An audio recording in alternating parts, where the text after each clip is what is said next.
Apa erti financial freedom? Untuk menilai sama ada tuan-puan sudah capai financial freedom, cuba bayangkan situasi ini. Tuan-puan berhenti buat semua kerja yang menjana pendapatan selama 1 tahun. Kemudian lihat apa yang masih kekal. Adakah rumah, kereta dan aset lain masih ditanggung? Adakah tuan-puan mampu meneruskan hidup tanpa perlu bekerja?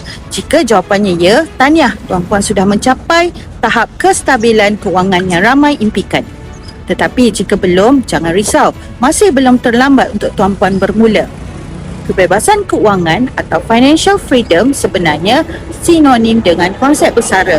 Namun, bersara bukan soal umur tetapi soal kedudukan kewangan. Jika tuan-puan berumur 40-an dan mempunyai simpanan serta pendapatan pasif cukup untuk menampung hidup tuan-puan hingga umur 80 tahun, tuan-puan sudah layak untuk bersara. Sebaliknya, jika tuan-puan berumur 60 tahun tetapi masih perlu bekerja untuk menampung perbelanjaan, itu tandanya financial freedom belum dicapai.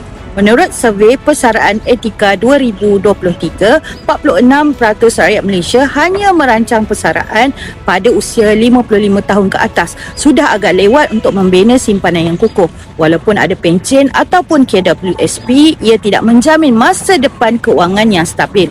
Ramai pesara akhirnya kehabisan simpanan dalam tempoh 10 tahun bersara kerana gagal merancang keuangan dengan betul.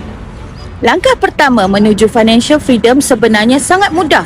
Mulakan dengan simpanan, dan simpanan dalam bentuk emas adalah pilihan yang paling sesuai, terutamanya untuk pesara.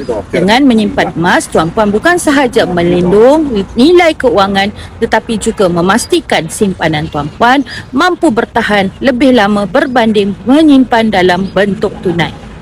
Financial freedom bukan sekadar tentang berhenti kerja tetapi memiliki ketenangan apabila hidup tuan-puan tidak lagi bergantung pada gaji bulanan. Dengan disiplin dan ilmu keuangan yang betul, tuan-puan bukan sahaja menikmati hidup selepas bersara tetapi juga meninggalkan legasi keuangan yang selamat untuk keluarga tuan-puan.